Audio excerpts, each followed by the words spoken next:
अस्सलाम वालेकुम students. Toxicology के कोर्स में आज हम अफेक्ट ऑन डेवलपमेंट पढ़ेंगे, यानी कि डिफरेंट टॉक्सिक कंपाउंड्स का, टॉक्सिक एजेंट्स का डेवलपमेंट के ऊपर अफेक्ट क्या होता है। यानी जब इंसान या कोई भी जानदार डेवलप हो रहा होता है, कोई भी एनिमल, उस डेवलपमेंट के दौरान जो केमिकल अपना असर दिखाता है उसकी डेवलपमेंट पर, वो डेवलपमेंटल टॉक्सिसिटी कहलाता है। डेवलपमेंटल टॉक्सिसिटी के लिए एक बेसिक डायग्राम दिखाई गई है।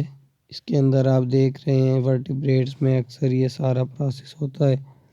स्पर्म और एग फर्टिलाइज होने के बाद, फ्यूजन के बाद, फिर ज़ाइगोट से आगे क्लीवेज स्टार्ट हो जाती है। ये मोरूला स्टेज आ जाएगी।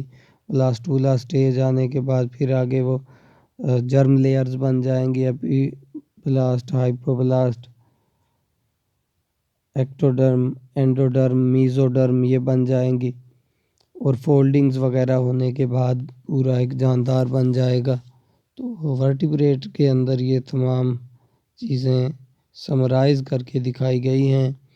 इन तमाम स्टेजेस के दौरान डेवलपमेंट में कोई चेंज आ जाती है। वैसे तो डायरेक्टली डेवलपमेंट में अफेक्ट करने वाले कोई टॉक्सिकेंट नहीं है, या फिर हम ये कह सकते हैं कि टॉक्सिकेंट डायरेक्टली अफेक्ट नहीं करते डेवलपमेंट पर, बल्कि इनडायरेक्टली अफेक्ट करते हैं। उनका मोड ऑफ एक्शन कुछ इस तरह से है कि वो एक्ट करते हैं सेल साइकिल के दौरान, यानी कि सेल डिवाइड कर रहे होंगे, जब डेवलपमेंट के दौरान तेज़ी से सेल डिवाइड कर रहे होते हैं, या फिर डीएनए डुप्लीकेशन और डीएनए रिपेयर मैकेनिज़्म के दौरान। ये बात हम जीनोटॉक्सिसिटी के अंदर भी पढ़ चुके हैं, क्योंकि डीएनए के अंदर चेंजेस आने से हो सकता है डीएनए कंट्रोल कर रहा हो डेवलपमेंट के प्रोसेस को, कुछ जीन ऐसे म्यूटेट हो जाएं और रिपेयर ना हो पाएँ। या फिर मेम्ब्रेन बिहेवियर से मुराद ये है कि जब डेवलपमेंट हो रही होती है तो जो सिग्नलिंग होती है एक सेल की दूसरे सेल के साथ, या सरफेस होता है जो सेल का ऊपर वाला, वो उसकी आइडेंटिटी है, वो उसका कम्युनिकेशन के लिए काम आता है। तो वो मेम्ब्रेन के बिहेवियर को बदल देते हैं ये टॉक्सिकेंट्स, जिसकी वजह से आगे डेवलपमेंट में चेंज आएगा। तो मज़ीद ये जितनी भी मेम्ब्रेन से रिलेटेड जो कम्युनिकेशंस होती हैं, ये आप डेवलपमेंटल चैप्टर में पढ़ चुके होंगे।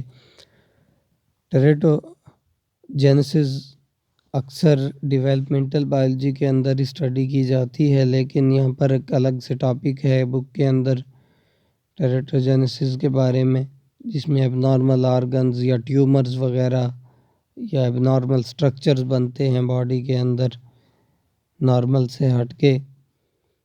लेकिन हम यहाँ पर डेवलपमेंटल टॉक्सिसिटी से मुराद ले रहे हैं कि डेवलपमेंट के शुरू में और एंड में क्या चेंजेस आ रही हैं एक नॉर्मल से हटकर, सिमेट्री में क्या चेंज आ रही है, शक्ल में क्या चेंज आ रही है जानवर की डेवलपमेंट के दौरान, या अंदर से सेल्स की सिमेट्री में क्या चेंज आ रही है, वो भी हम कह सकते हैं।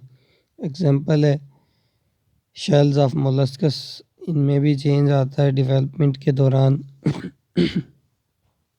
और मोलस्कन्स जो हैं वो उस एरिया में ज़्यादा होंगे जहाँ पर टॉक्सिसिटी ज़्यादा होगी।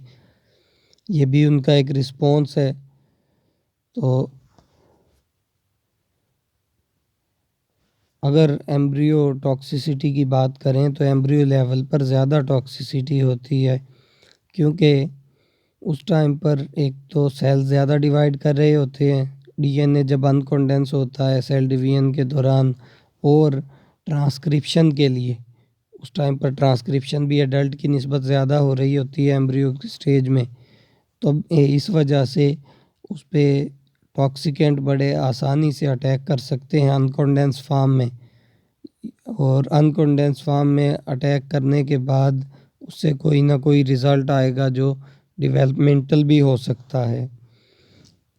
तो जीनोटॉक्सिक इफ़ेक्ट्स जो हैं यही बायस बनते हैं अक्सर डेवलपमेंटल अफेक्ट्स का या डेवलपमेंटल एब्नॉर्मैलिटीज़ का